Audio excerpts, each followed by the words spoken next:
Hey, how you doing? Alrighty, let's do it to it. Let's do it to it.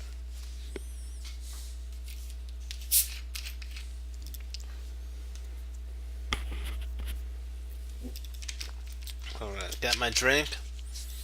Got my drink a sip a little bit. And then let's do it. Okay.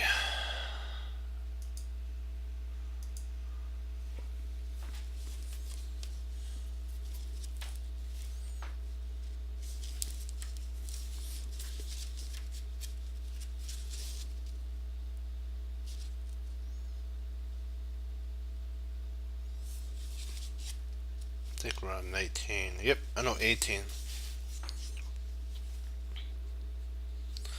He's in this Frank Marshall is in Venice, 1903.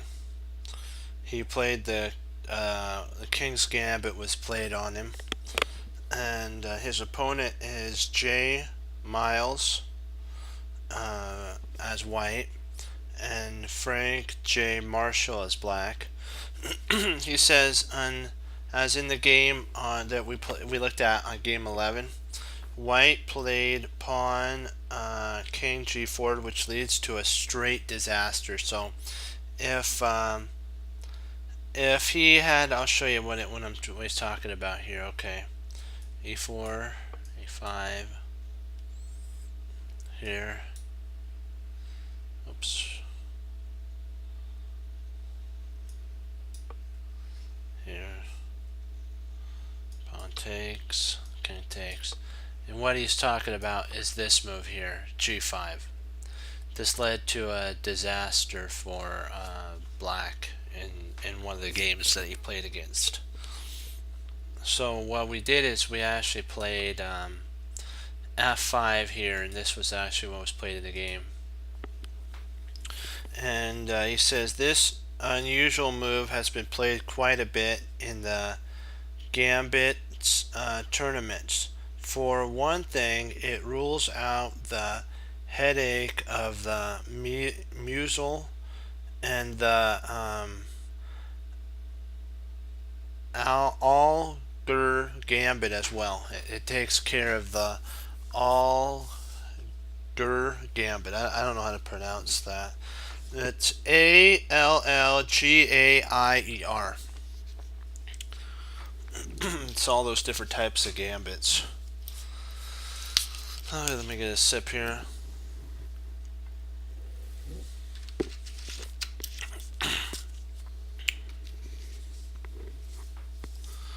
He played pawn takes. Excuse me. The very tame Mesel are played. You could actually play e5. Holds out the best prospect for securing the initiative for white, because this stops the knight from coming in, or a queen from coming in, or sometimes a bishop to protect this. So, but he took there, so now this still allows the knight to come out with some pretty big time attack. Pawn d5. This now allows for the takes of the pawn with development. Pawn d4. Bishop to d6. Now you get to see the power of d6 here. Now if you tried this here, this pawn, you have the opportunity of actually supporting the pawn with d4. No bishop here and no knight there, and this pawn's gonna fall, so you actually have the initiative.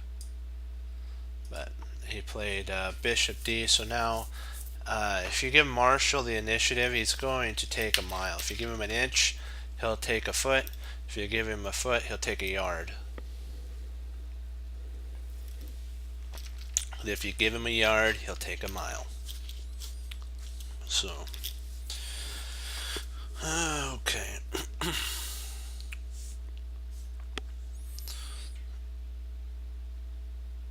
played c4. Hey, how you doing?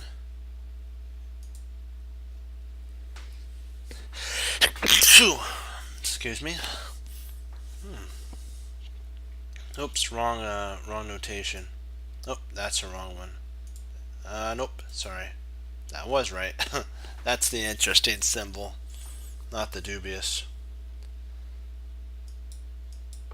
He played c6.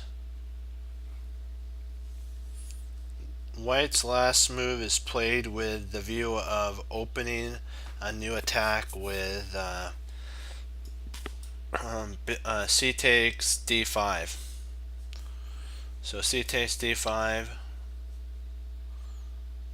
Bishop takes the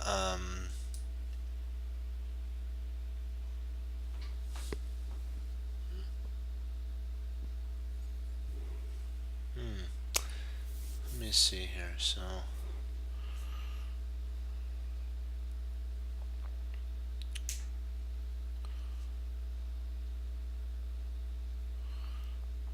maybe it has. If we take here, okay. I see. I see. Because there's two takes. You could take both that way. So this is the take that he was talking about. And then bishop takes pawn. And the queen to knight with infiltration on f7.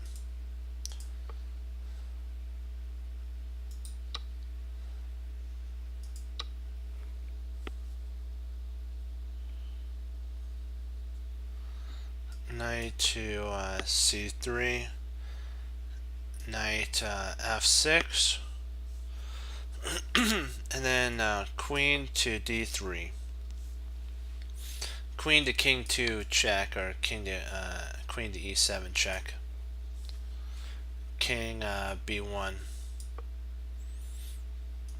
He really can't play that because that's not really a good move, because then you have castles, and maybe you can actually even before that play bishop takes. Well, you probably wouldn't want to do that, because if you did that, then he could take back and you lose castle, and so you probably would just want to castles now. And then if takes, knight takes, pawn takes, and this is a weakness, that's a weakness. So, well, actually this isn't a weakness anymore. So king f1 was played though. King, if he played king to f2, it would be answered by a knight to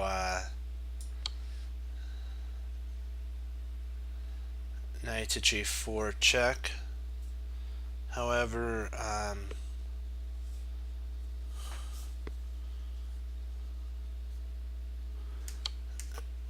this move keeps the king rook out of play. What the whole idea of this check was to get the king to move to f1, so the rook on h1 can't get into play at all. So it kind of gets it out of play. Now black can castle. A pawn sacrifice to remove black's king from the center. So pawn takes,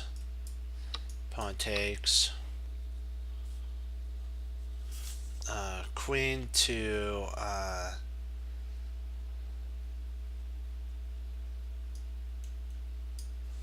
let's see, what do I want? Oh, queen to knight. Hold on, queen to knight 3. What am I? Hold on.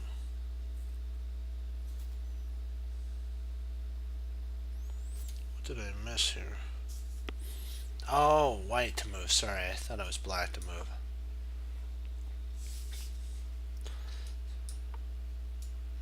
Alright, so now he's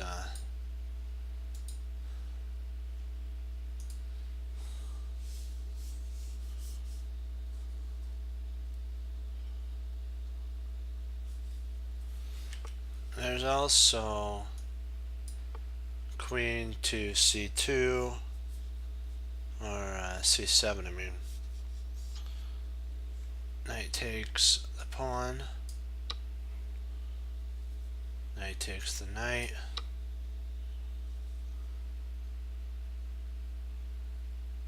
Bishop c4, etc. And it's good for white.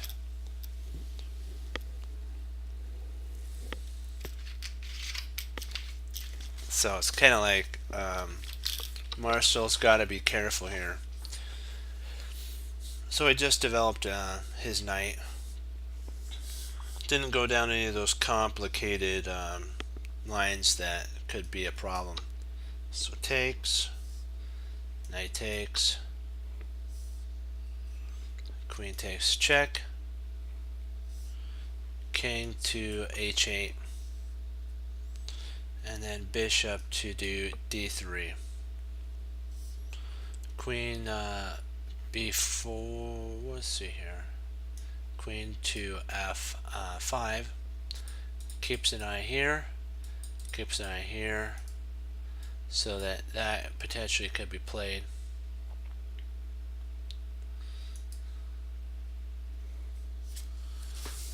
And then he played the awful move, g4. It makes this a formidable looking advance. Misler was eventually under the pressure that black reply would be f king f2. So he's trying to see what he can get from this position. He's saying that best actually potentially would have been either king f2 might actually be a better line. Getting the rook out and then castling by hand into safety would actually be a better line. But he kind of went. Sometimes I notice in the players of I'll say the aggressive era, they just go berserk sometimes without focus. Basically, they just berserk. There's nothing wrong with berserking, but you got to do it at the right time. And that was kind of in my opinion, not a very wise time to go berserk. It's going to end up costing him the game, because that just weakens the king side, and any ability of your shelter is basically torn to shreds. So pawn takes and passing, and that gets an exclam. Bishop to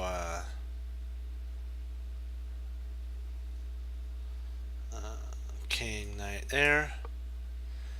He's trying to attack the queen, kind of get some pressure. Knight to b4, exclam.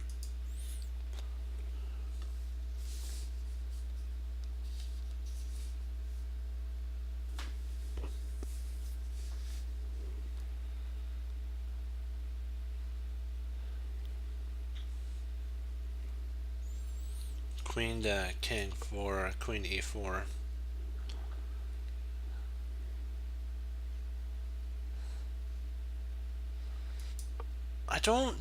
I'm not sure if he missed actually a4.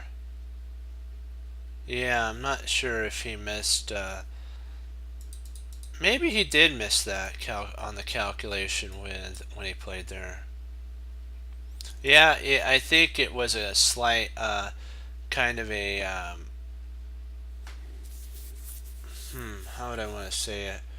Well, I don't think it was a miscalculation. I don't think he thought he was going to play it. I don't think he thought black was going to leave his queen on pre like that.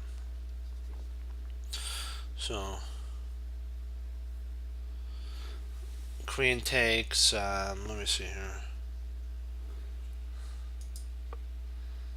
Queen takes bishop.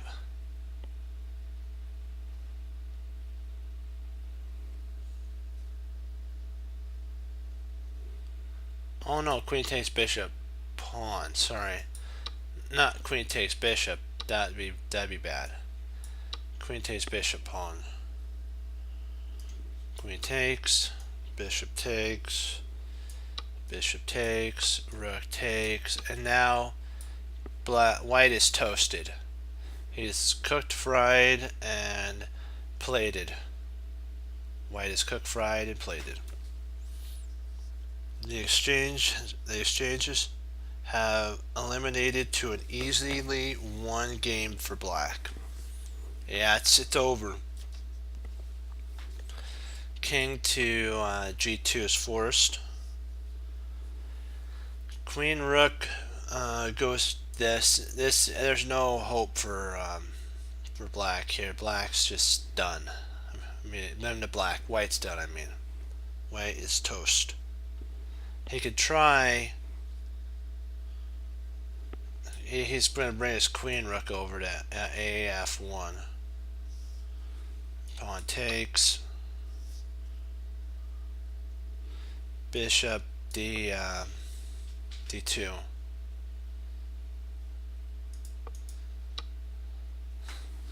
This actually, the threat of this move here, he can't take this, because if he did, then he drops the piece, because this knight, well, maybe he can take. Let me see here. No, it still loses. Okay, so it's still okay. He's actually down 4 pawns here. He's in a lost game. White is okay. I thought it might be lost after that move, but it's actually not. It's a good move. Knight to D6, D3, knight D3.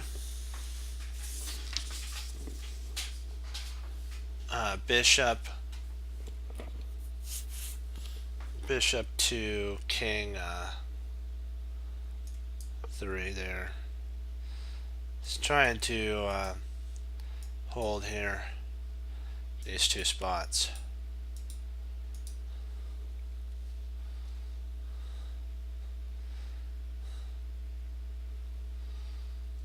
I'm gonna give you an opportunity, my chess friends. What do you think black played here? It's an exclam move.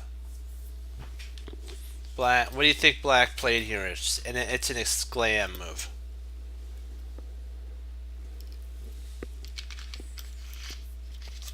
Here, black, move an exclam move.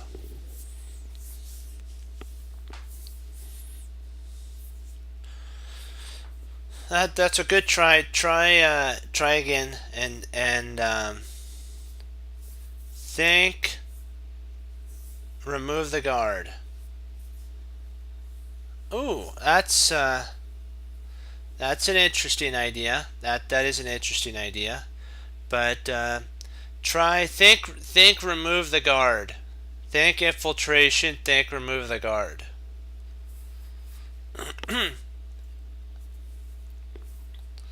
Think remove the guard.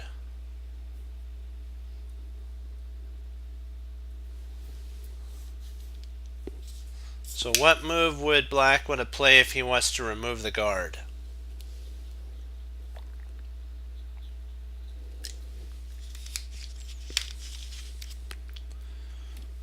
Yep, there you go. Kaboom. There's the exclam move. Nice. Great work there. Rook takes knight, and then king takes.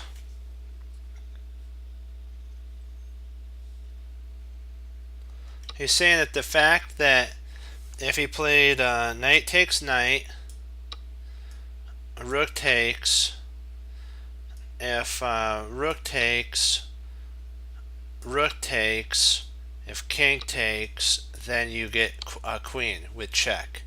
So the whole idea is to get a queen to draw the king away. So the knight can't take, because it would be game over at that point. Game, set, and match. And Morphy saw that. Marshall saw that attack all the way through. Now he's got a big time attack that's happening too. He could potentially play check here, and then if the king were to take, excuse me, or was to take, you can actually do a discovery and pick up the bishop on here. First of all, you check here, and then when the king takes here, you come over here and you grab it, and there's a discover check on the king. So you picked up material. So rotate x9, knight takes knight, knight takes pawn, and he has to now. He actually has to give up an exchange.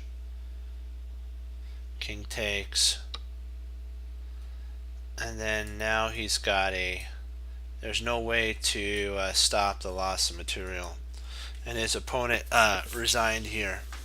His opponent resigned, because how do you stop material? There's the loss of material. If he tries to kind of double up here, there's like a mate and 9 type of setup here. If he tries taking here, you actually lose even worse, because you lose material. So he's kind of stuck here. His idea is if he comes over here, and then he comes there, he can't come over here, so he can't come there. So the only thing he can do is take. And when he takes, he sets up for the loss of material. So white can't really go up. So if he tries this, then we've already seen what happens after takes, king takes, he gets a queen. So that's why his opponent just had to basically suck it up and actually take. But by taking and moving the king far one square away, he won with this double attack on the bishop. And there's no way to hold at that point. It's all over but the crying.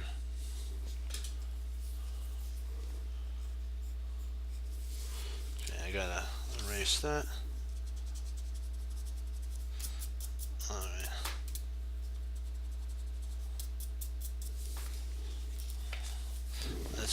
Alright. Let's do some we'll get warmed up by doing 6 mate and 2s, and then we'll finish off with 6 mate and 3s.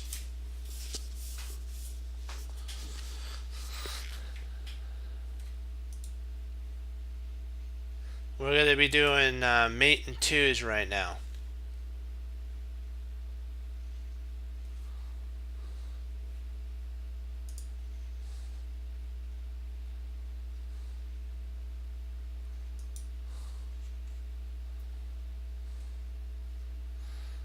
Okay.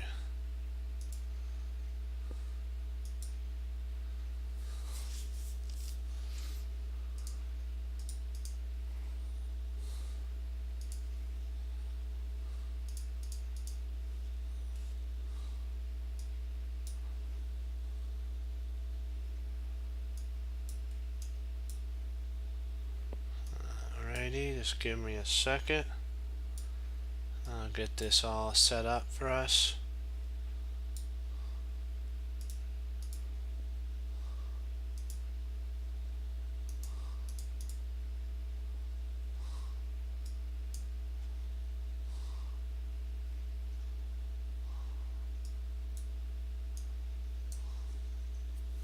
So make sure I have this. I may be missing some.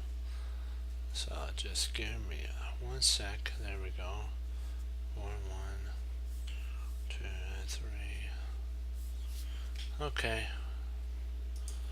Wait to move. Oh, Be right back. Be right back. Take a look at that and try it. Do your best to solve it. Oops, I'll make it a little bigger. There we go.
Okay, let's see here.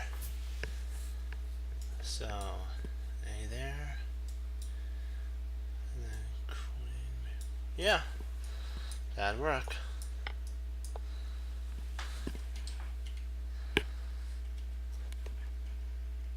Is there anything else that potentially we have though?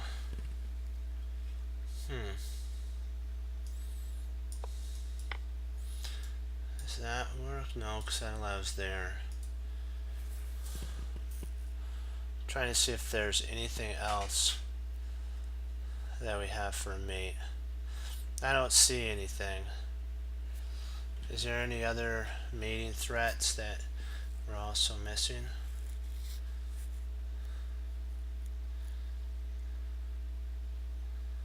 Queen c5.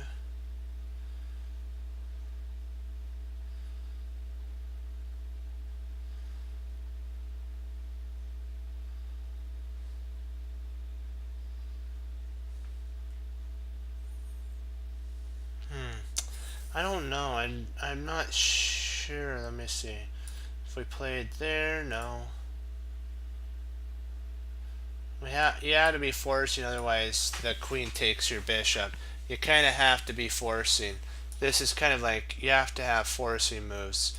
Otherwise, if we were too slow, like something like this, the queen could take our bishop. So I think that is the move. That has to be the only.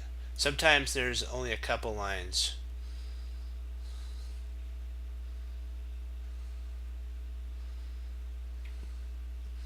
So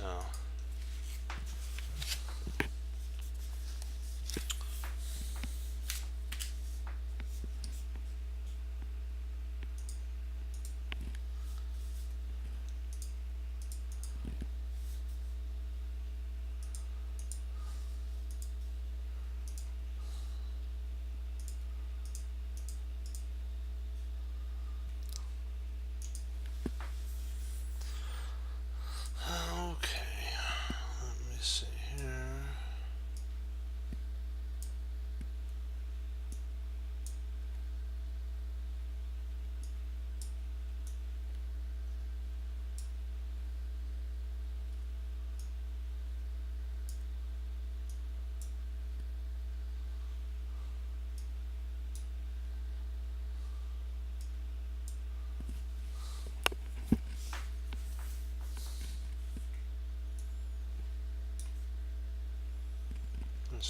2, 2, 3, 2, 5, 2, 1, 3. Okay.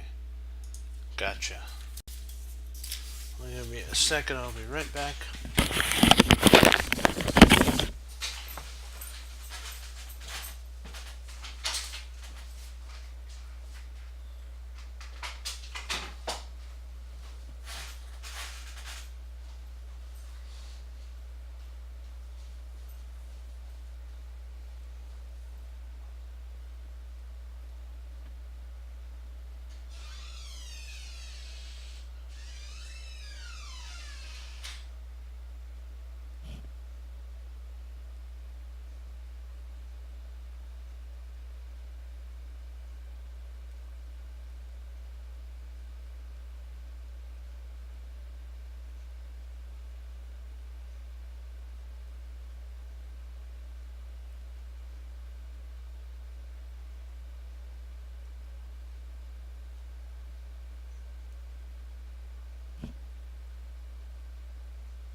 Okay, dokie.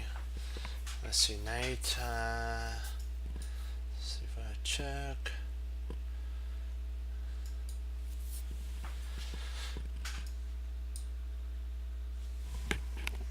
Yep, that works. Boom. There you go. Is there any other mates though?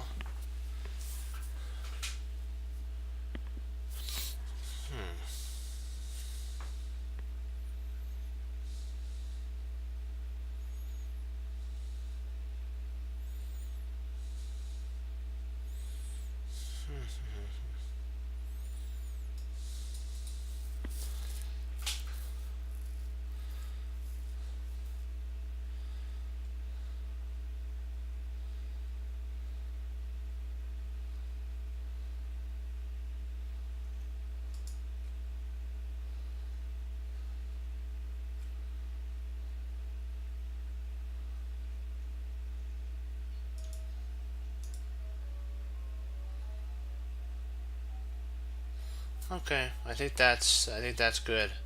I don't really see any other ones. So we'll move on to the next one.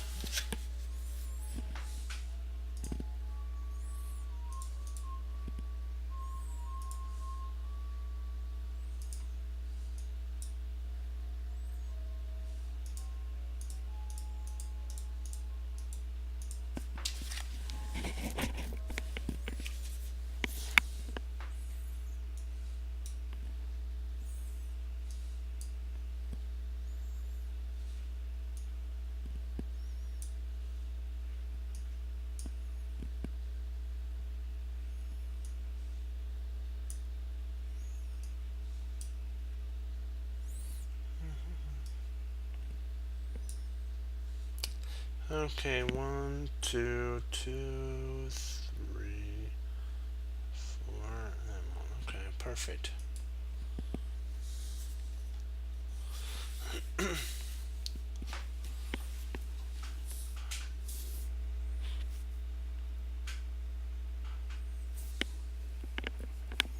Let's see, what do we got for white here?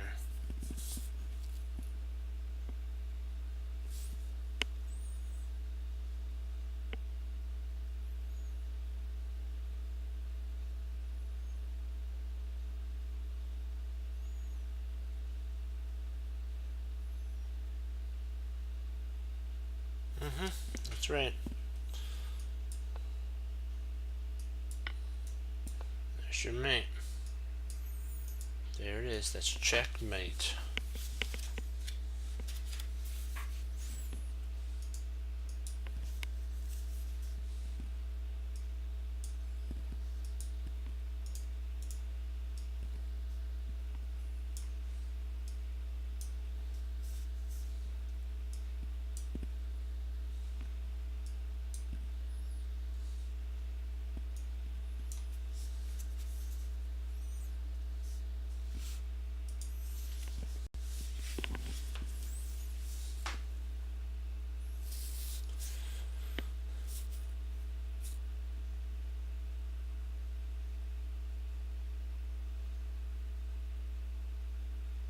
We got it.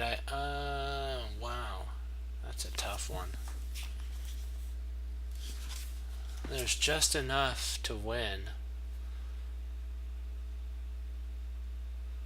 Let's see there.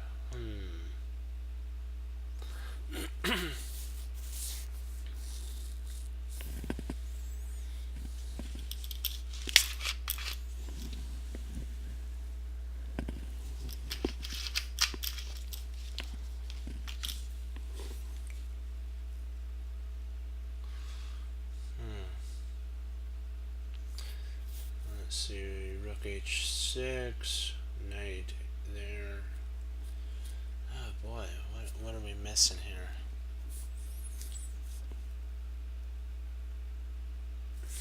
Just want to make sure again they have the I have it in the right spot.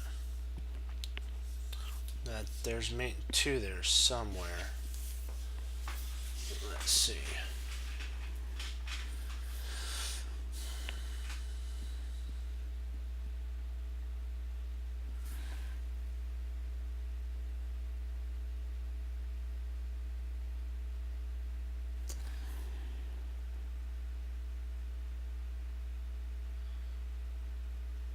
Oh, I got it. I think I see it now.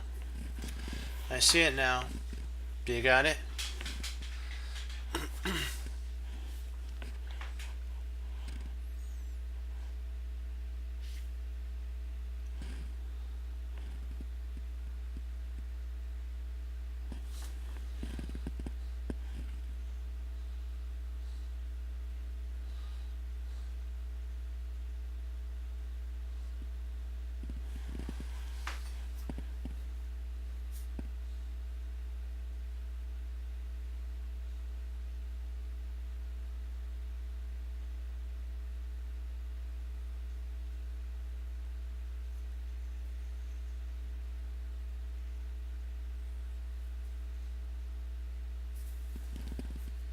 Do you want a hint?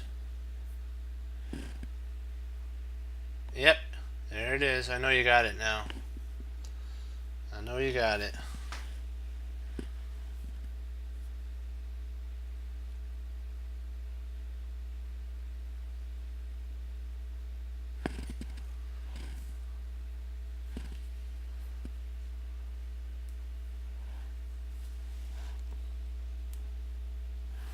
It's a walk in the park. Yeah, there you go. There you go.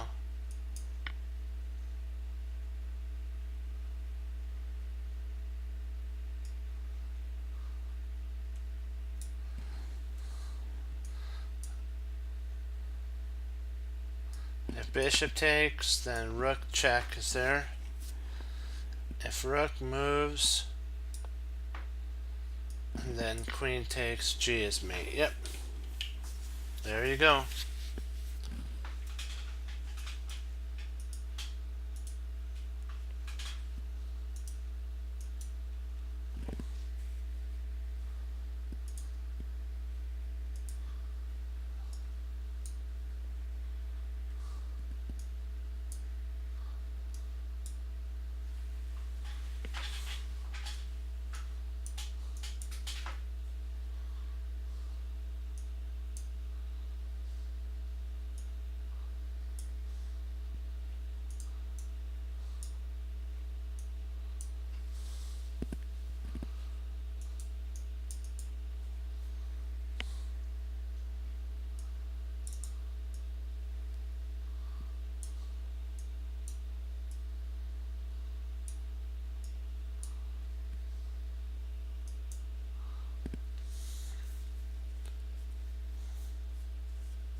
That's right.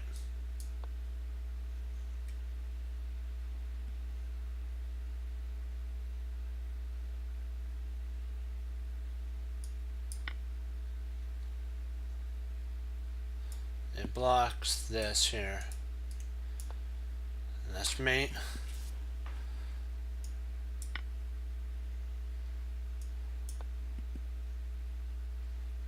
Yep, there you go. One more and then we'll go into our mate 3s.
There we go.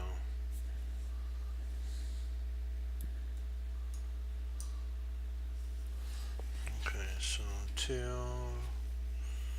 there's 3, there's 2, there's 3, 1, 2, 1, and 4, yep.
Let's see here.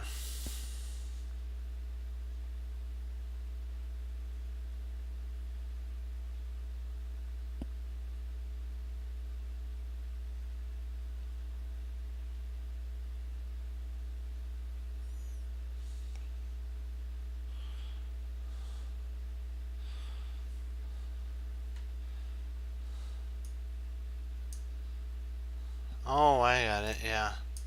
Gotta pull the rook away so that the mate would come to pass.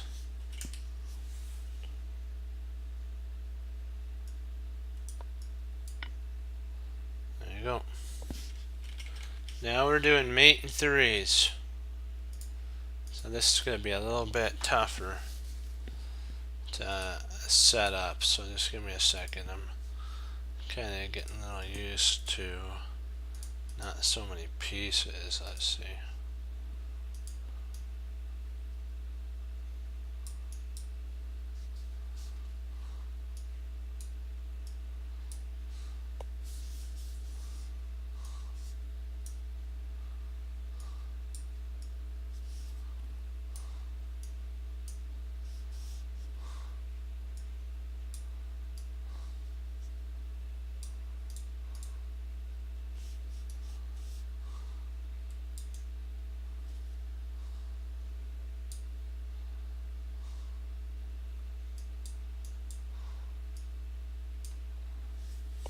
Let's see, 3, 2, oops, I almost forgot a knight there. That'd been Not good. So 3, 3, 2, 3, 4, 2. Almost got a pawn. 3 is there. Okay.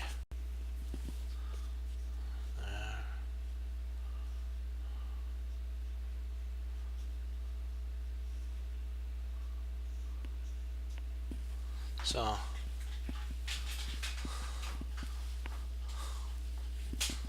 it's white to mate in 3. White to mate in 3.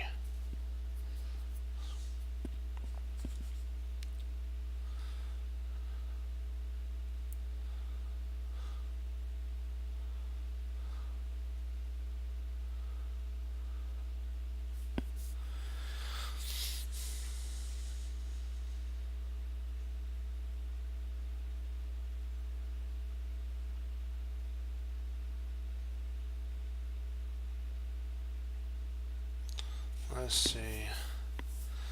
If knight takes c7, so let's see. Knight takes c7 check. Queen takes.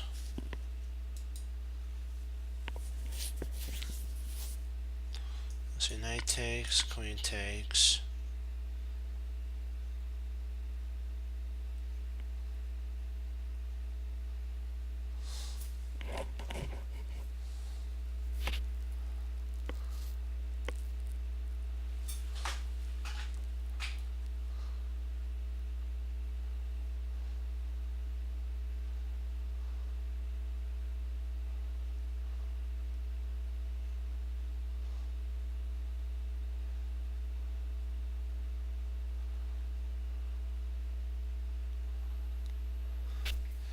Let's see. Knight f.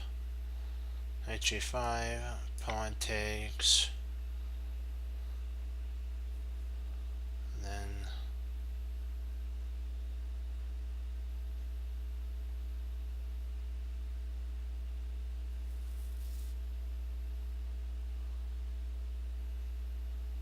Queen e4 isn't mate. King f6.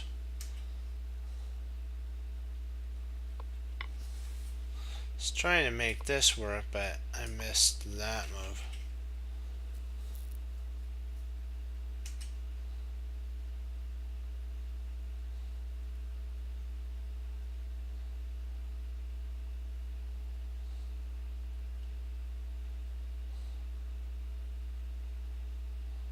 I think I got it.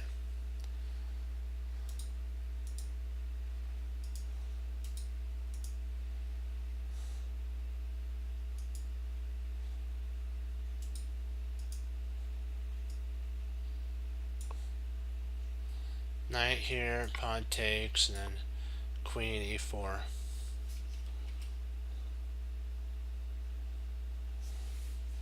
And if you push the pawn, then yeah, I guess you don't have mate, do you?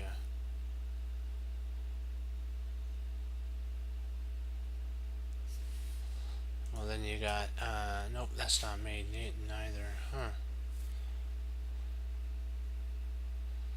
What am I missing here?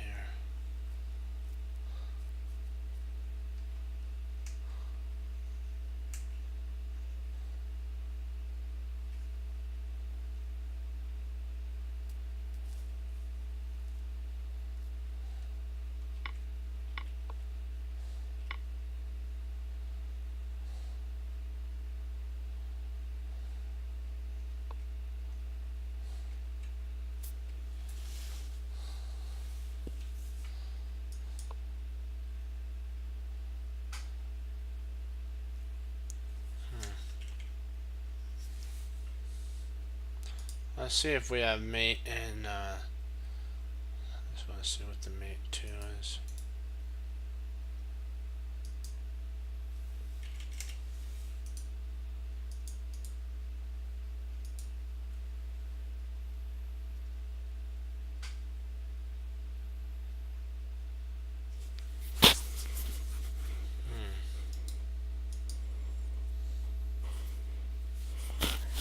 interesting. So these all have to be forcing. I gotta remember that.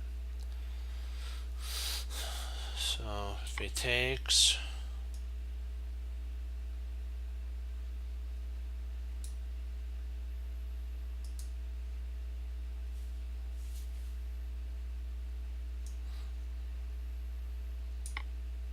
I don't know if taking up here, I'm not sure if that actually does a checkmate because that allows blocking on e5. So I'm thinking that it might be d takes. I think it's knight takes d4 check. I think it's knight takes d4. And then after takes here, then queen e4.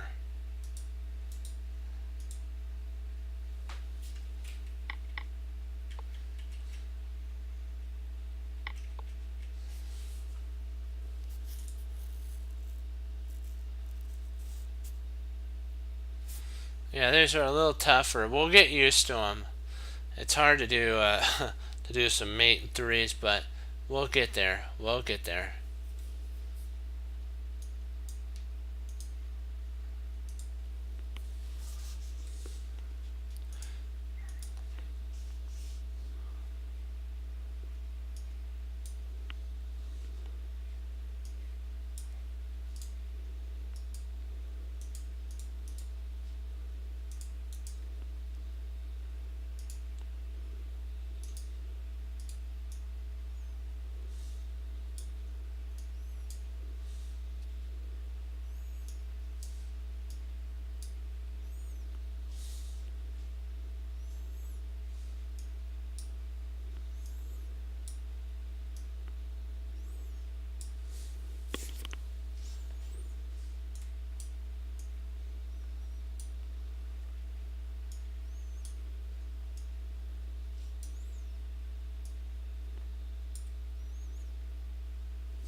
Okay.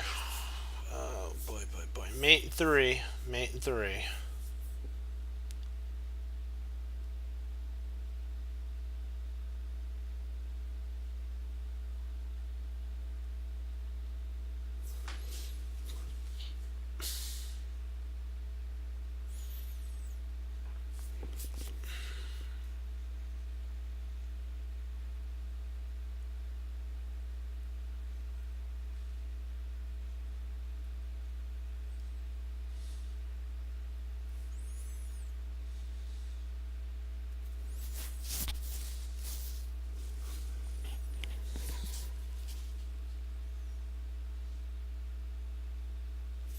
I think I got it.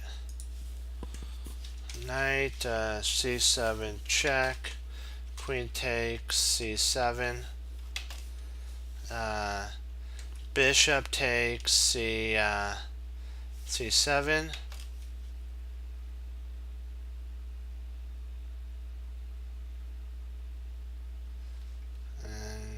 I'm not sure what to do after that. Knight takes c7. Bishop takes c7. Queen takes c7. Bishop takes c7.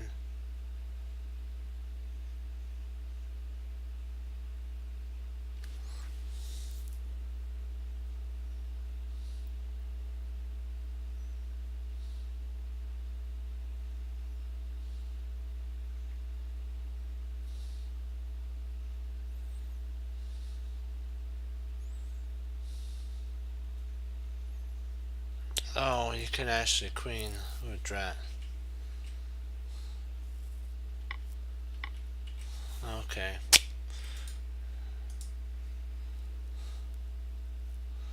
Knight c5, check.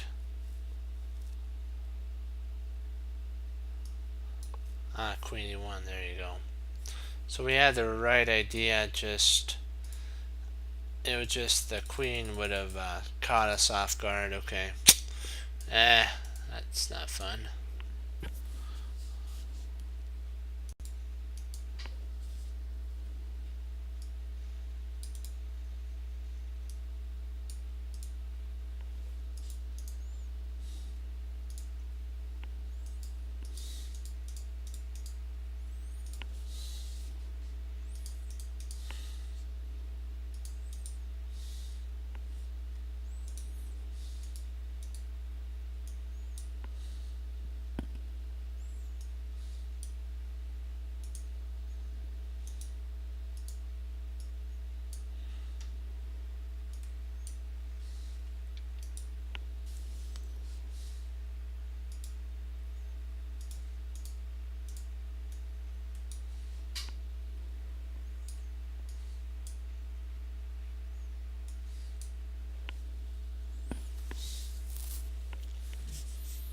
Four.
Let me see here.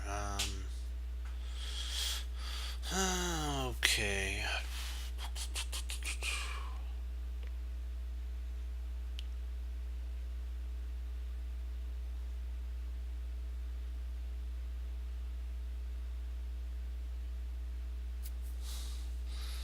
Let's see. Queen takes.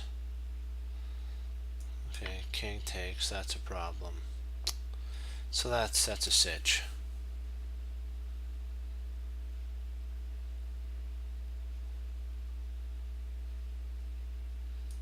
Let's see. Check here.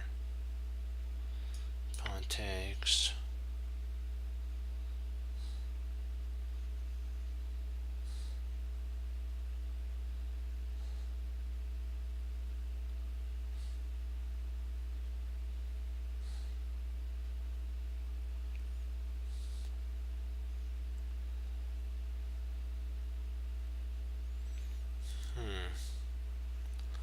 Trying to see here.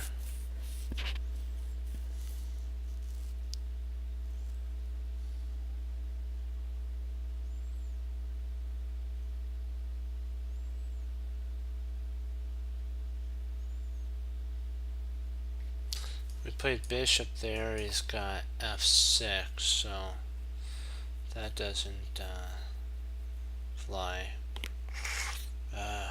So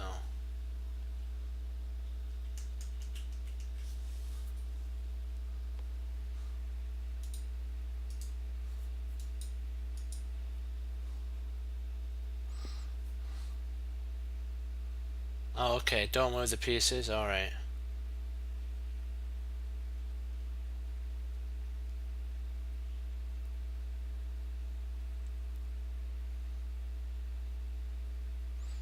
Let's see here.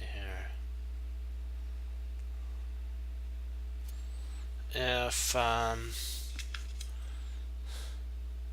trying to figure out maybe something to do with g5 check, Pawn there. Bishop takes. Takes.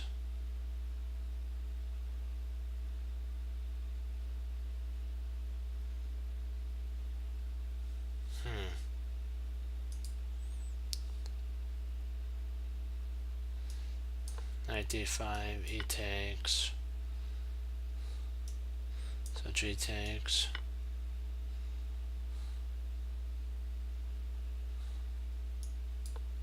That makes sense.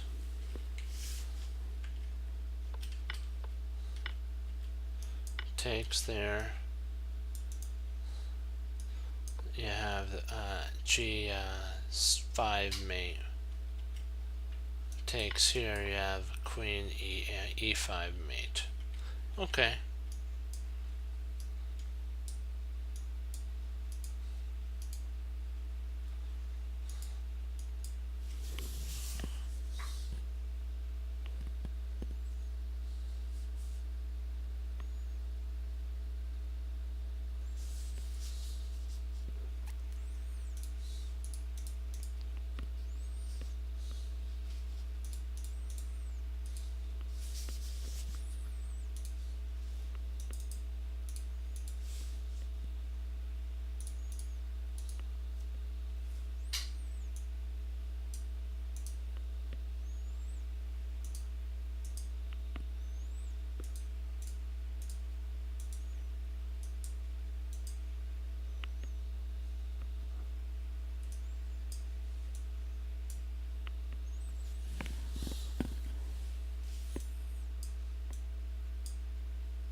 Okay, 4, 4,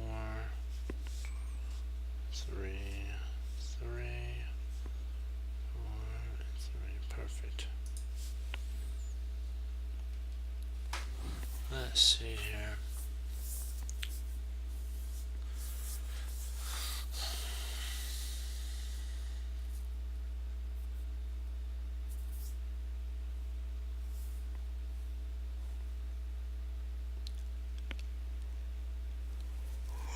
Excuse me.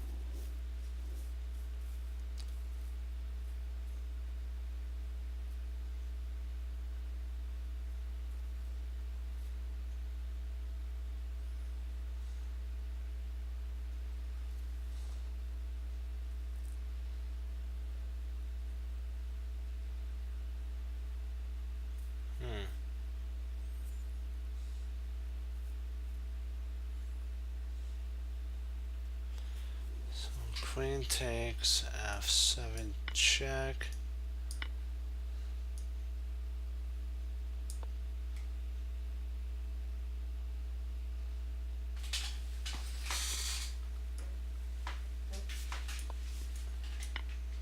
There we go. So it's a queen sack. And then if king, oops. And if king h8, you have queen g7 mate.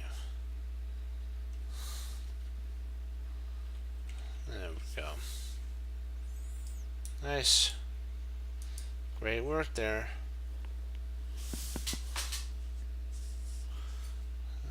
Race we go, and down we go into doing some more.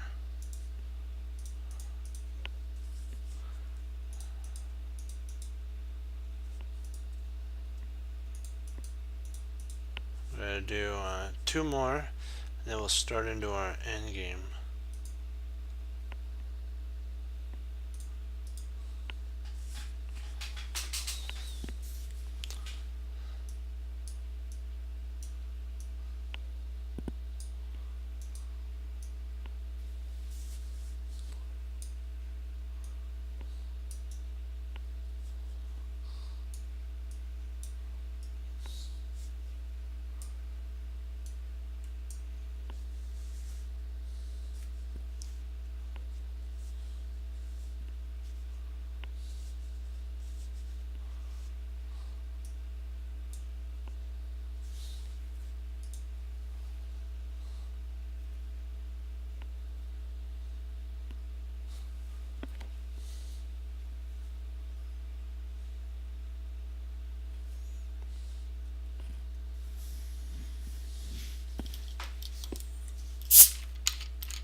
Yeah, I was looking at that. Queen takes. King takes there. Bishop takes here. When you bring it out, you have mate there. So you have to always look for the continuation. If he doesn't take here, you always got bishop f6 mate.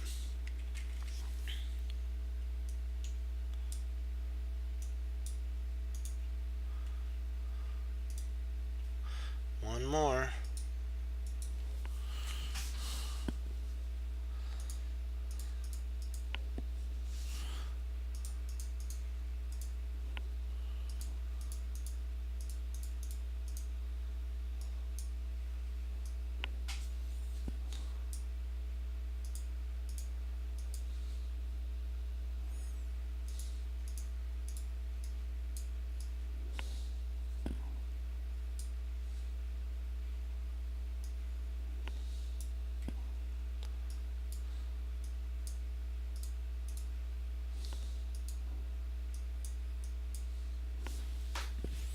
So 2. Nope. 2, 3, 4, 3, 3, 4, 3, and 4. Okay.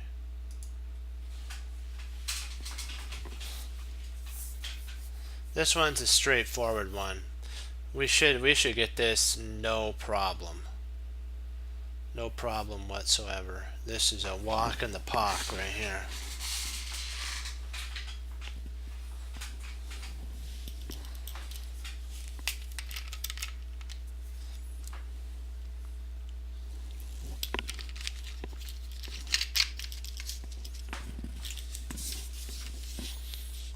I'll mark it. Put the card in.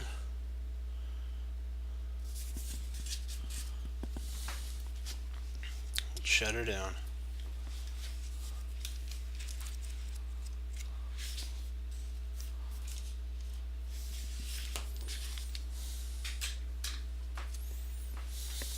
Yeah, there we go. There we go. King takes. Bishop g5, double check. If king can't go to ca, so there's only if king goes to e2 or e7, then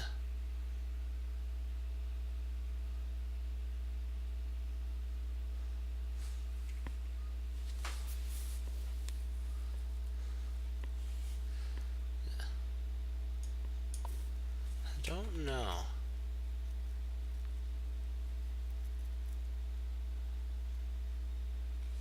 I think it's you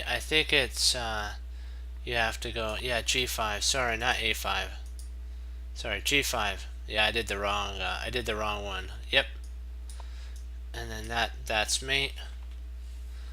And if he comes over, that's mate.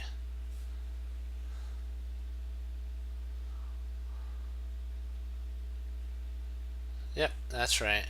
Had the wrong one. I knew it didn't make it didn't work. Now we got it. And onward to our endgame course. Oh, wait a second. Did you bring 2 puzzles?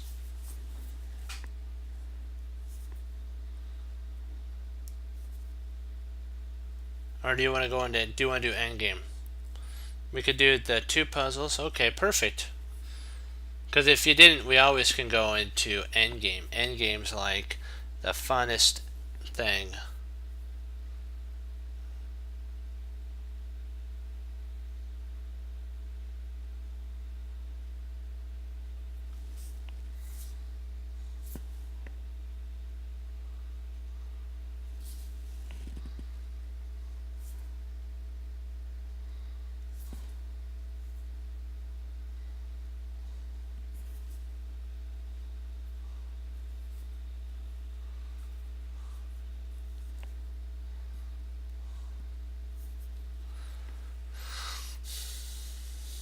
Okay.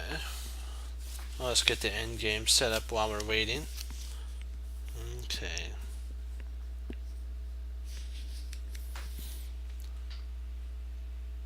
Oh, perfect. You got it. Okay.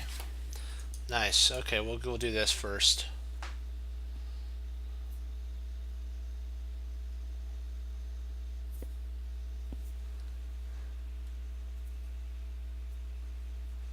Come on. Upload for me.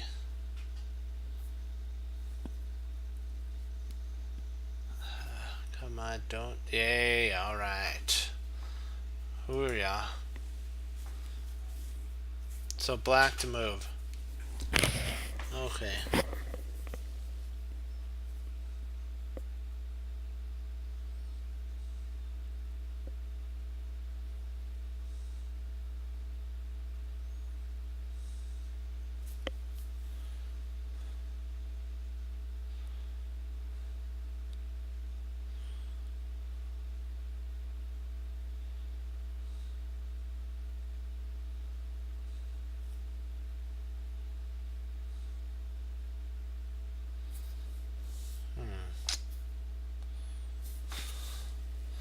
Let's see. Rook takes d3. C takes d3. C2. If rook c4, queen takes d3.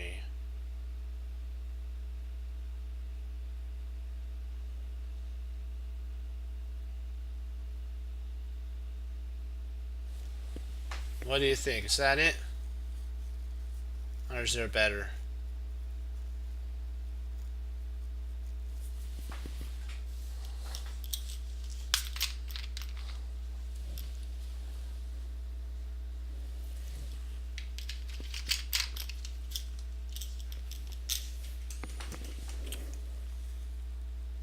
Oh, wait a second. There's better. There's better. I forgot about this. You take here. You take there. And then you play. There you go. We got the main line. There we go. Delete.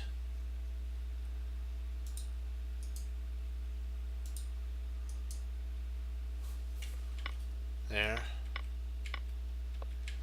And then you win. Is that right?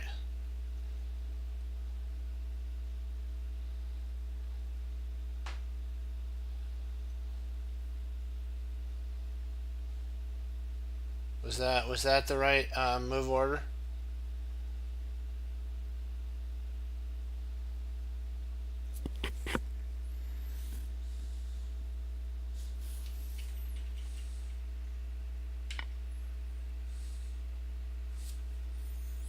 True.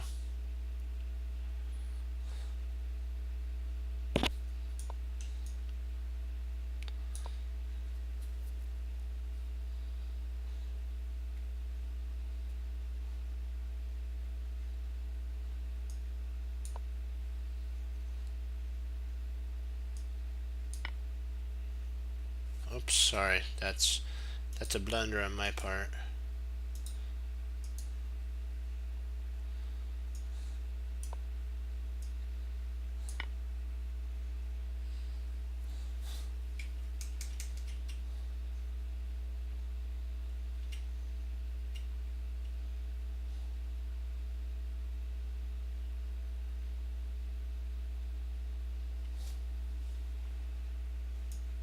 Maybe it's D takes.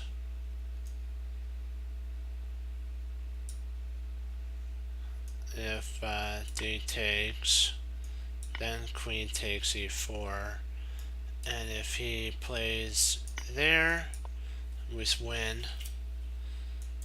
If he plays here, we win. Is that right? Is that the correct takes this time? Did I do the right takes?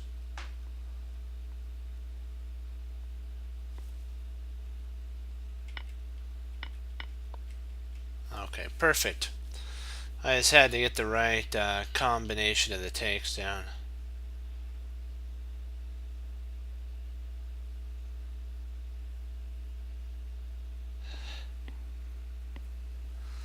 All right.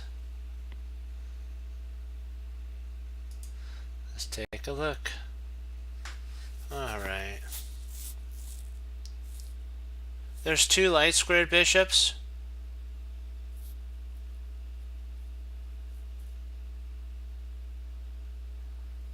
Are there two light squared bishops, or was that was that a was there supposed to be a dark squared?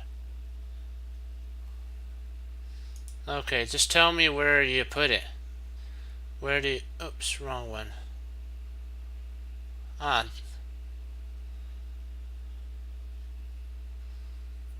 okay.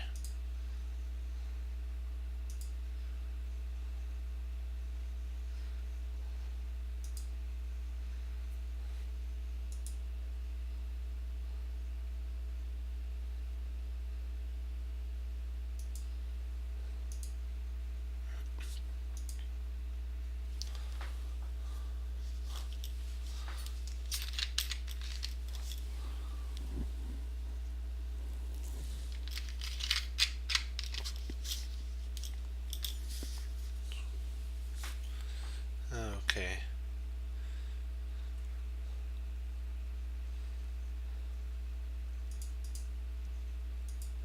Alright, well, we'll get this ready for, while we're waiting for Chess 360.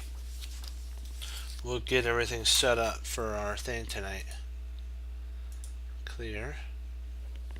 For our end game. Oh, you got it. Perfect. Wow, that was fast.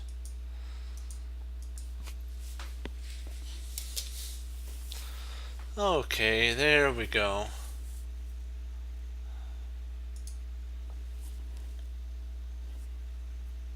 Hey, don't worry. I've done that before, so not to fret.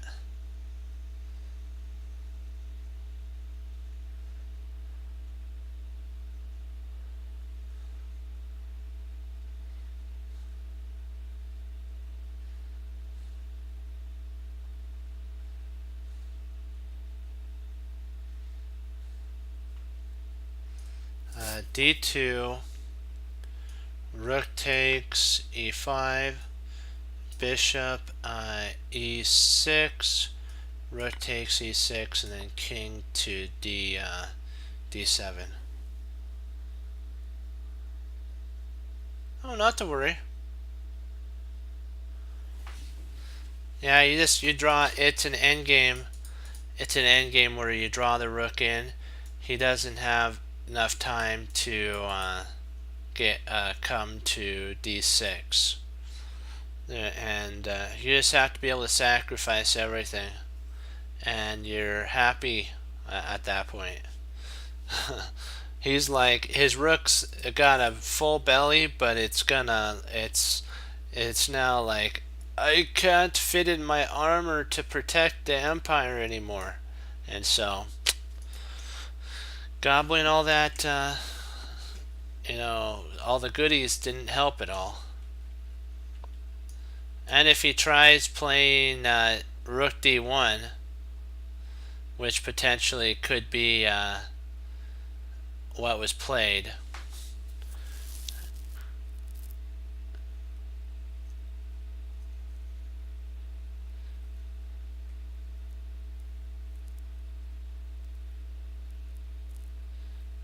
not sure, does this actually win anymore?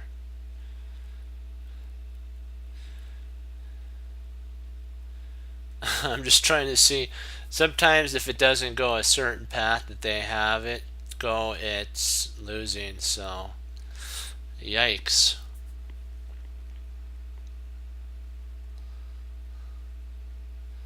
I don't think there, how do you, after this move, how do you win after here? I'm curious about this. Bishop F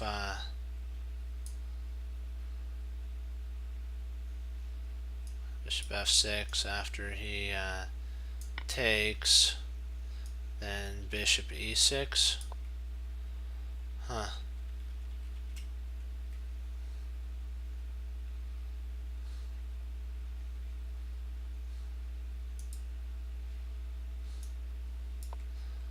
He's saying that better is actually bishop e6.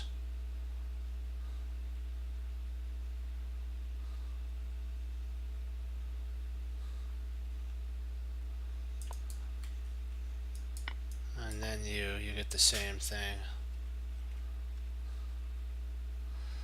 Okay. So this is actually a better line. Moving your bishop to e6 is actually better. And if he played pawn takes, then you push. Well, you probably wouldn't be able to do that. You'd probably have to play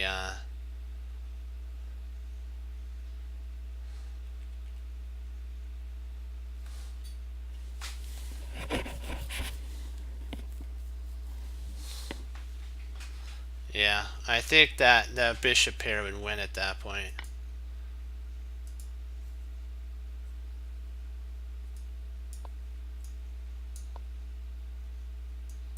Ah, he doesn't have enough time. Okay.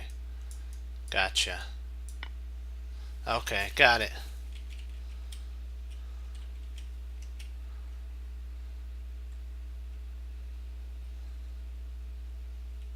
Okay. We're good now. We got it then. Oh, those were great puzzles. I'm always curious to see what the continuation sometimes on the different lines, if one line was to actually work out, what would happen in that scenario.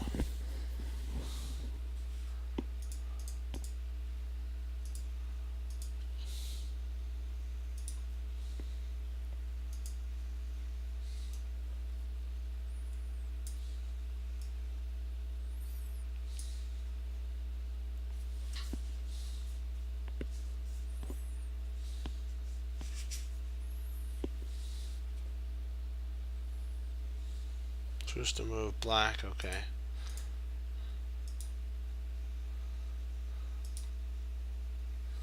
You got it this time.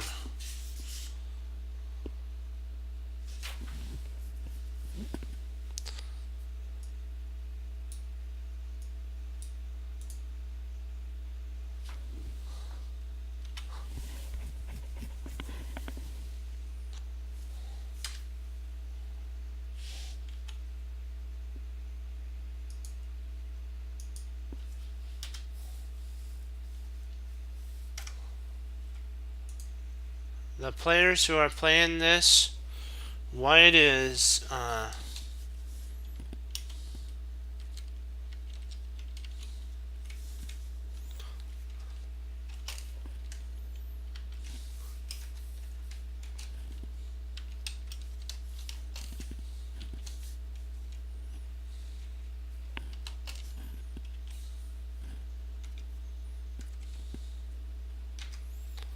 and it's black to move. Oops.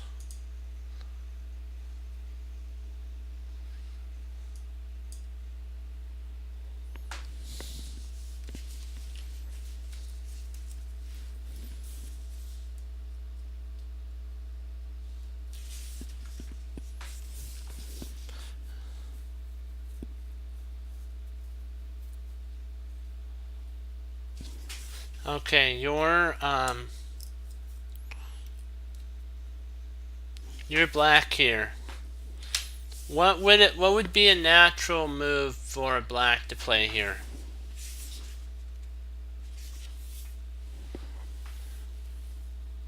Surprisingly, that move was played in the game, and it was a double question mark. It was a double question mark move. Surprisingly, it was like, I was shocked. You found the right move that was played in the game. Then king e2, king c4.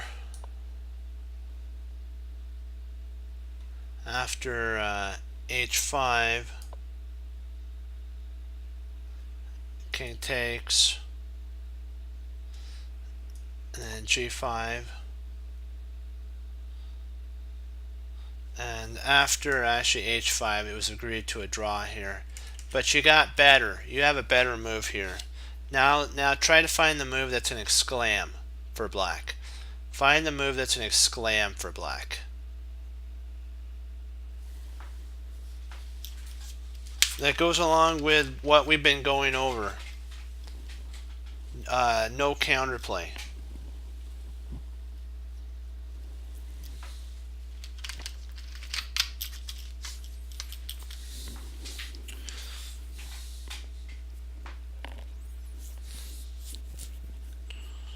What do you think the move is? It's black to move, and it's an exclam move. It wasn't played in the game. This move wins, though. This move wins on the spot.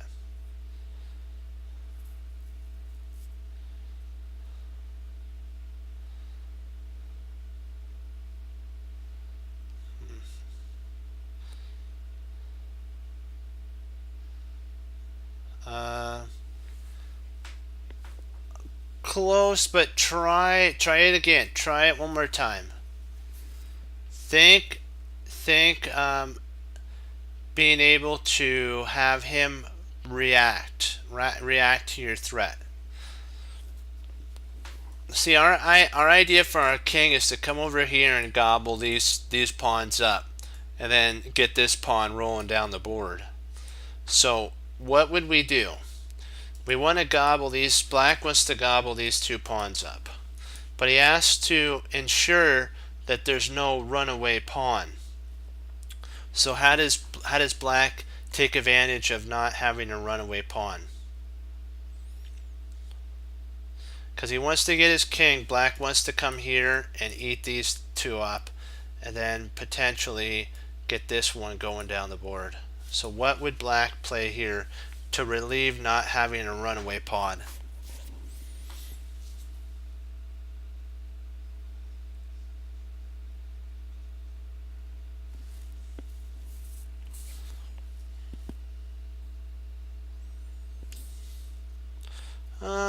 Yeah, that would do it, but think pawns. Think pawns. I'll give you one more shot at this, and then I'll show you the move. But I know you can find this. Just think about the idea of basically giving us a move. You're giving us yes. Yes. You got it. You got it. You got it. Oops, sorry. I need to separate that. Boom. I'm on. Don't lag him now.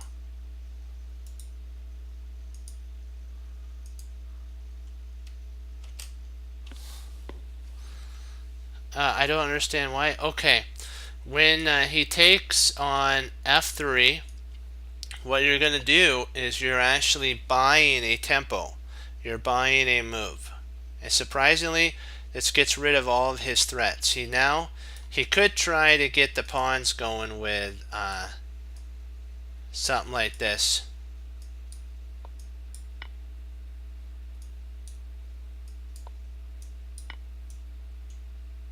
So maybe it has something to do with that.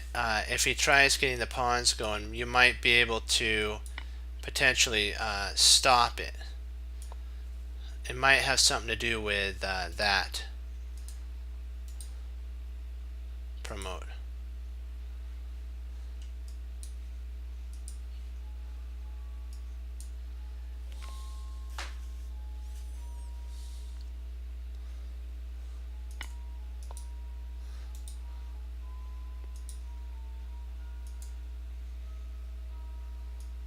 Sorry, I mean it has something to do with E5.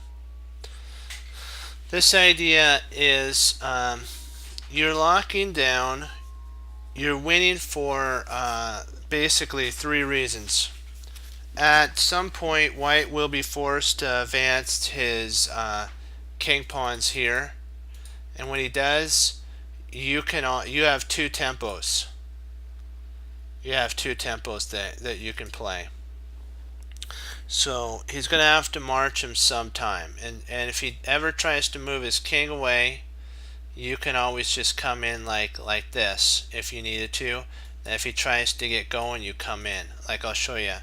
If he can't come here. I yeah, that would be bad. So if he came here, here, here, here, then you come over and gobble these pawns up. So it's kind of a fox in the chicken coop kind of idea. So if he plays a3, you can actually play a6, and if he tries to go g5, you can actually bring your king over, and then if he tries, he then doesn't really have any move he can play. If he comes down here, you come in to g4, and there's really nothing that he can actually do at this point. He's going to lose these pawns.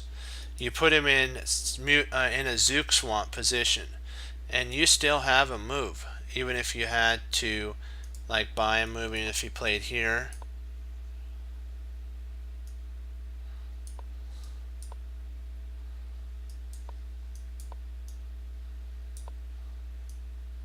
you have a move.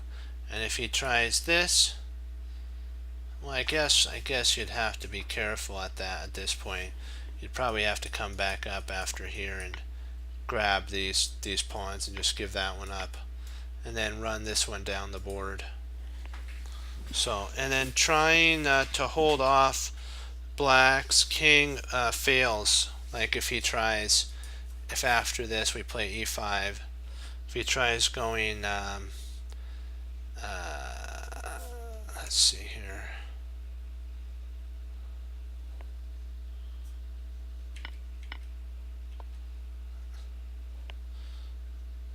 if like f3 doesn't if he tries holding off by like playing king here, you have king e4, and f4 is eventually going to pick up the pawns. Like if he tries something like this, we push here, and if he tries pushing, we come in here, and there's no way that he can stop us from gobbling these two pawns up.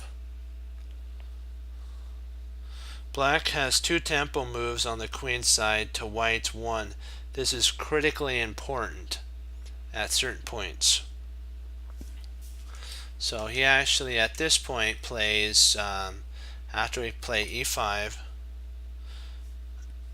he plays king f1 or f2, knight e4,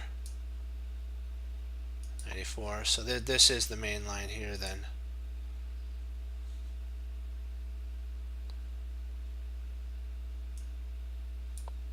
Knight e4, h5.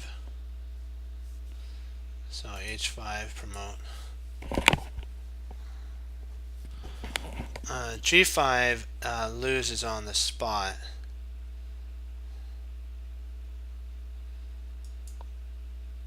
G5 loses. It's a mistake here, because what you can do then is play king f5, and then if he plays f3, you have a6, he's got a3, then you have c6, and then he's got king d2, and then now that critical tempo comes in with king to g4, and there's no way to handle any of that. And if he tried playing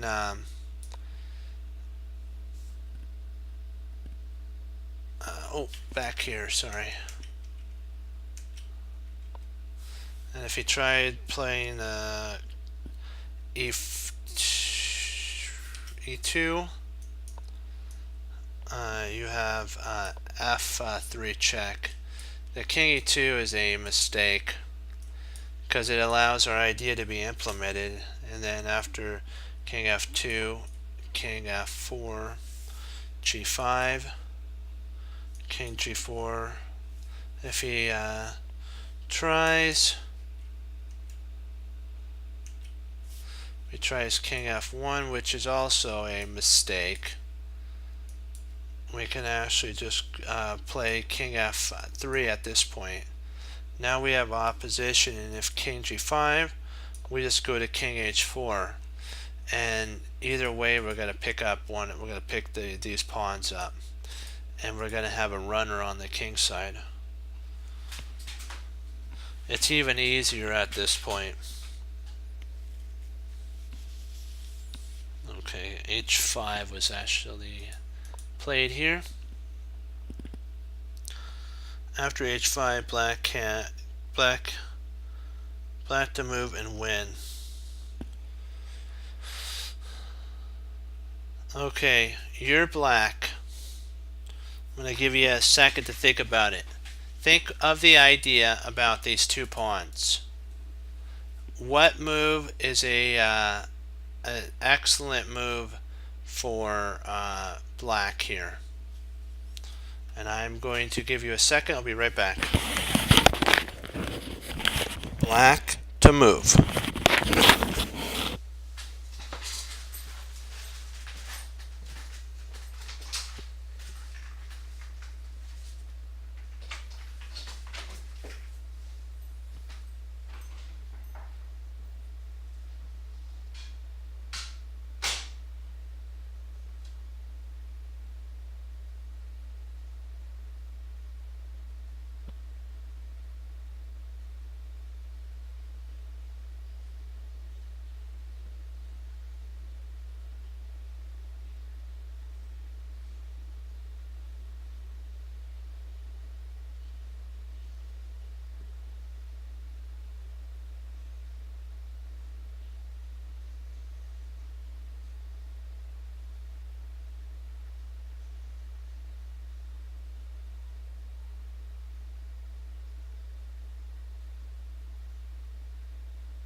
You want me to give you a hint? It's a king move. I'll give you a hint. It's a king move.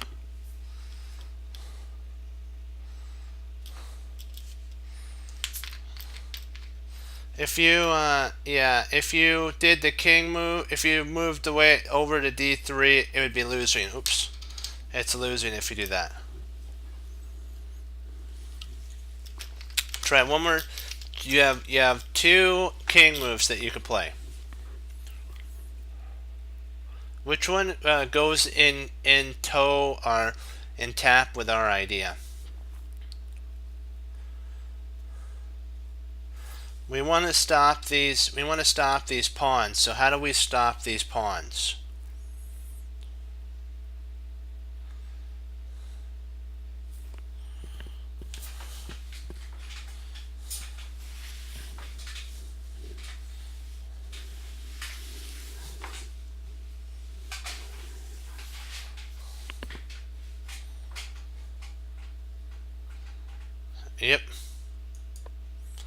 got it.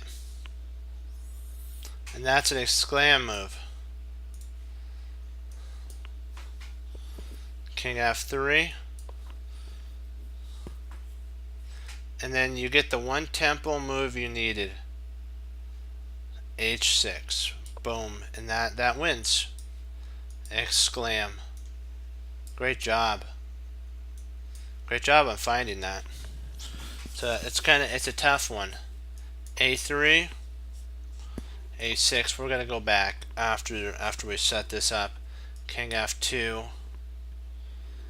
King F6, King E2, King G5, King F3.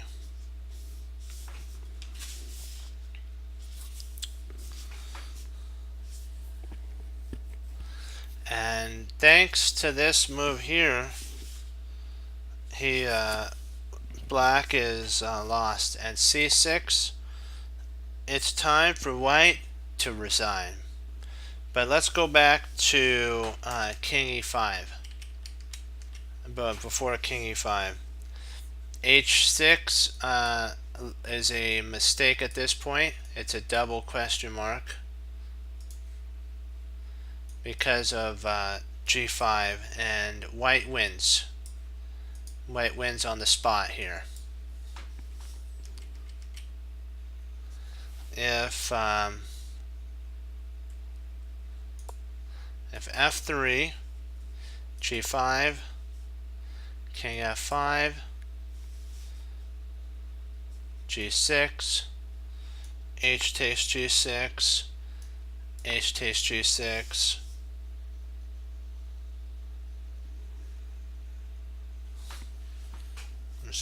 there.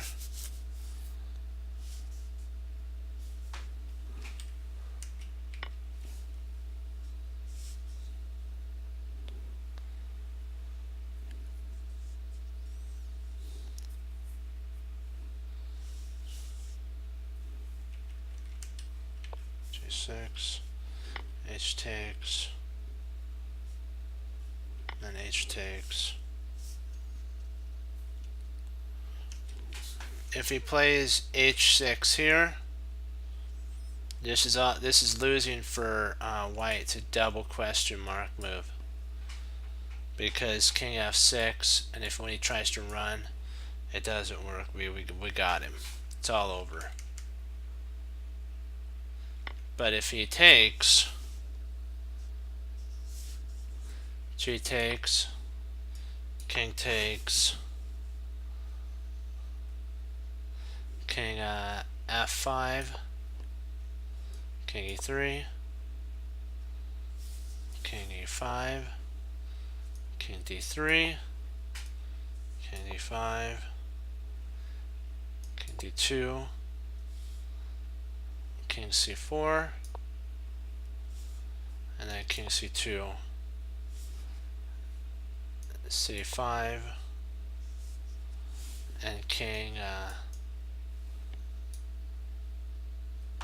or if rather than King sorry, not that, if King here, but if he tries C5 here, then King D3, and this is a draw now.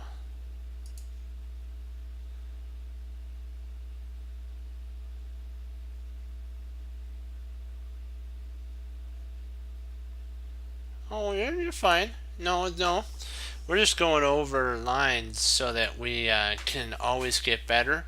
This is so that when you look at games, you can actually go back through.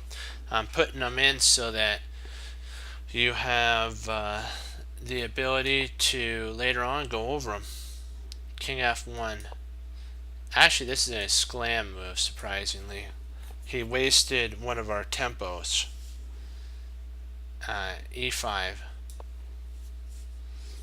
F2, and suddenly black's win is tossed away, has been tossed away.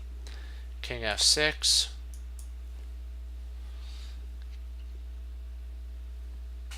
King F3, and King G5. h6, exclam, and then all at once he has to go c6. Actually, he has to, at this point, he has to take, and then the king takes, and it's an equal position. There's no way for us to win at this point. And it's all over. All over.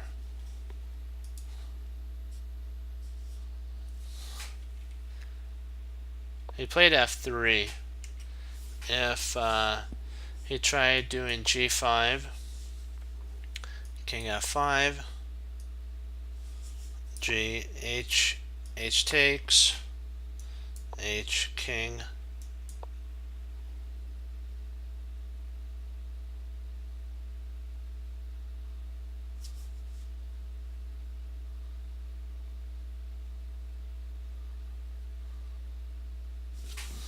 hold on, what am I missing here?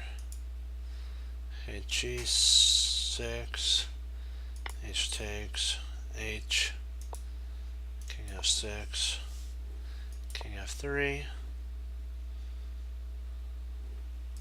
g5, and it's all over. It's all over.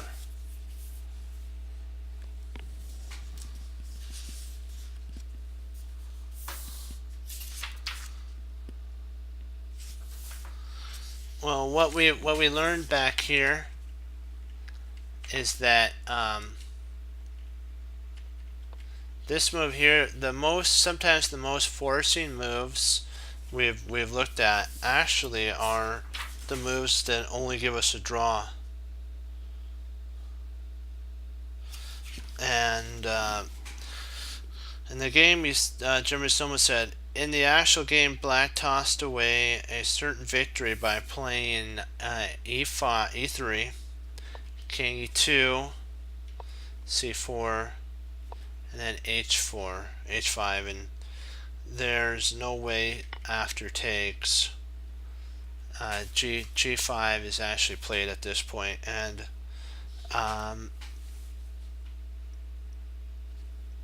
there's not, he tossed away.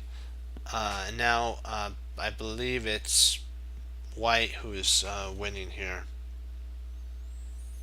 White's actually winning because there's no way to really stop this smashing move of g6 coming down the pike. So do you have any questions on this endgame?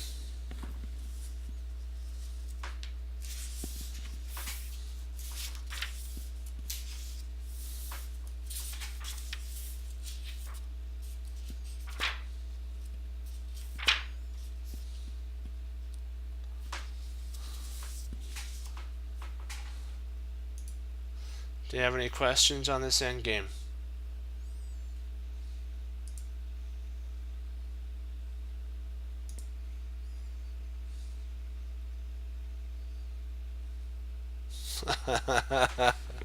Oh, that's funny.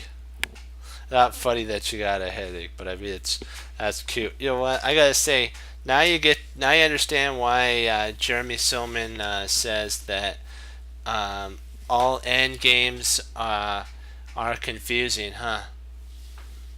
No, all king and pawn end games are confusing. Now we get why it is.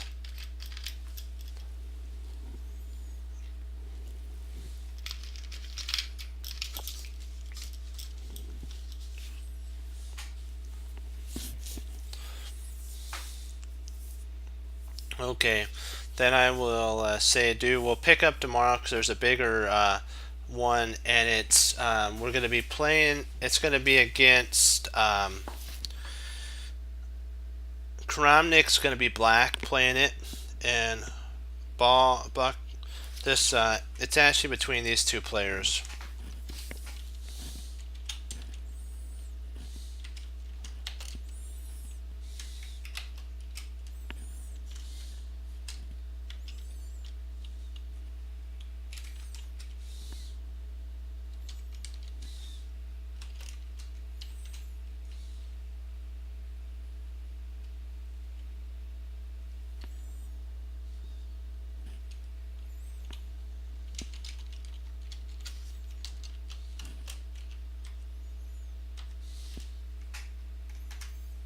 That's the place, and it's white to move.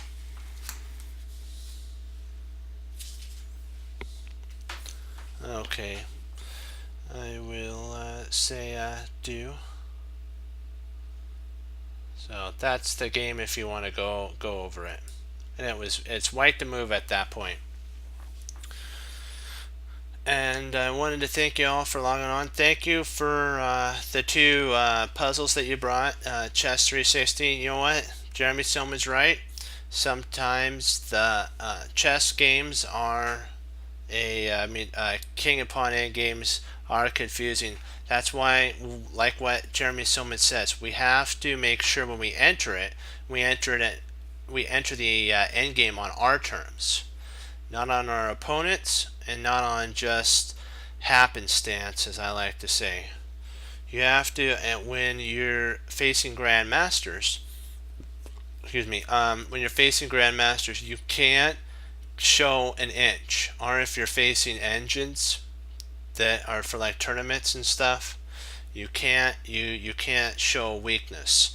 You can't make mistakes. You have to be able to see right through the engine's moves, or the AI's moves, or you have to go through your opponent's moves and see what the outcome will become. And I know that sounds like a lot of wordage, but you know what? I know you know what we're talking about. That end games are, it's a really cool thing to study, but it's also a really complicated subject to get into. It sounds it looks repetitive, like the end game, but when you dive deep into grandmaster games, you eventually find out that even the grandmasters make mistakes, and you can now, with the understanding that we're going over, you can take advantage of it, and maybe someday you can beat a grandmaster. That'd be cool. Yeah.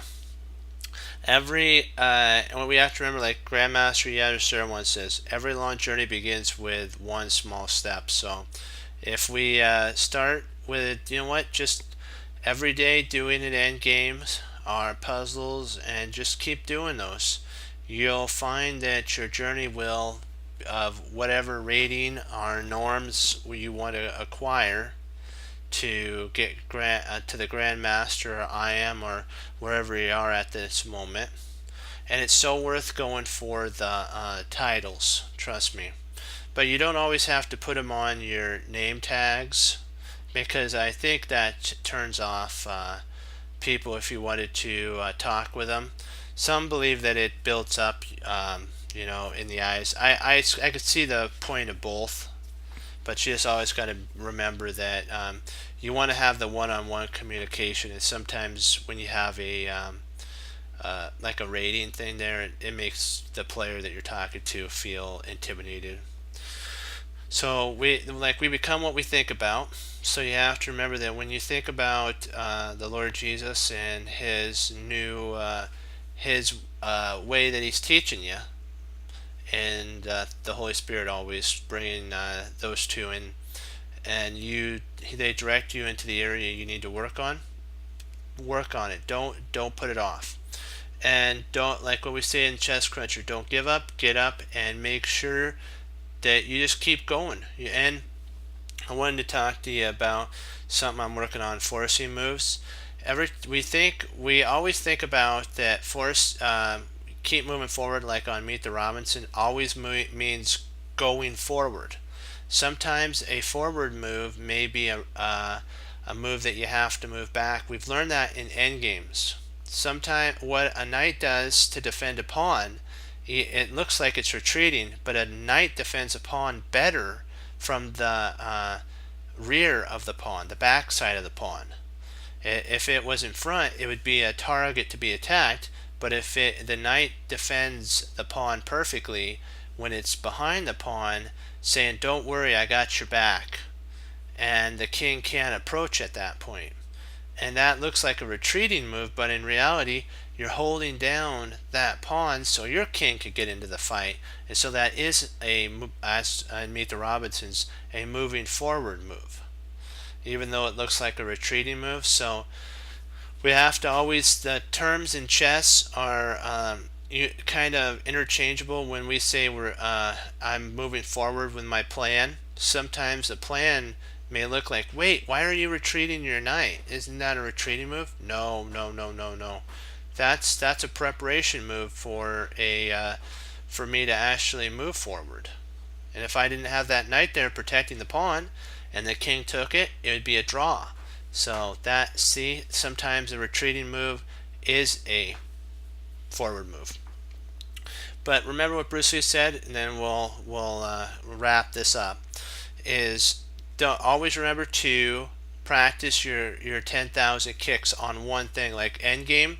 It would be stellar if you can do endgame puzzles, a good amount of endgame puzzles, and get a feel for certain endgames, like how we're doing this.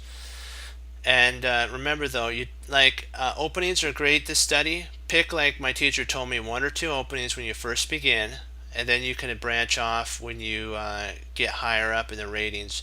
Trust me, you want to pick two, because when I first started out, I picked two, and it really helped me to hone my endgame skills and my tactics. So don't get humongous in the opening, because the opening ends in like 15 moves, 15 to 17 moves. That's the max I've actually seen an opening. Sometimes they go a little longer if you have like lines that you're following. But remember, study your tactics and study your end game, because I've listened to some grandmasters, and they've told me that you have to have a really good end game if you want to improve up the ladder. And I truly agree about that, because I've used a lot of the end game principles that we've studied and won many a games there. And so trust me, from experience, do that. And remember that treasure your victories and learn from your losses. Remember that mistakes do not define you. It's how you handle the mistake that defines you. And also, we have to keep in mind what Bruce Lee said, that knowing is not enough, you must apply. Willing is not enough, you must do. And he also said that the human potential of the mind that the Lord Jesus has given us is exponential. We're wonderfully made, and our mind's wonderfully made. We just have to, as I like to say, there's always that guard that tells us that we can't go further when we actually can. So that's the thing that's that voice in there that says, you can't do it. You know what? You have to say, you know what? The Lord believes in me, and we can do it. And Chess Cruncher believes in me too. And I believe that you can do it. You can go for that extra norm that'll take you up to getting a rating. I believe in you. Trust me, it's worth it to do it. Just put in the time. Can't spend a second twice. And you know what? Like when they say, "What's a Tigger?" Remember on Winnie the Pooh, the new one that came out. When people say, "What are you doing when you're studying?" You can say, "I'm a chess cruncher." What's a chess cruncher? A chess cruncher hangs up their coat, hangs up their hat. They sit down and study when most won't. A chess cruncher does, and that makes all the difference. And as Wesley so says to the Lord Jesus, and as I say, God bless. I'll see you next time on Chess Cruncher TV. Have a blessed morning, afternoon, evening. And as always, keep studying and honoring the Lord. 2 thumbs up, great job. And if you like what you see, I know a little bit extra than I said tonight, click follow and join us, and we'll all have fun and improve. Great job. And remember, Hannibal Smith said, you have to think 3 moves ahead of your opponent. You got to predict what they're going to do it and plan for it. Hoorah, be blessed, and I'll see you tomorrow. Bye-bye.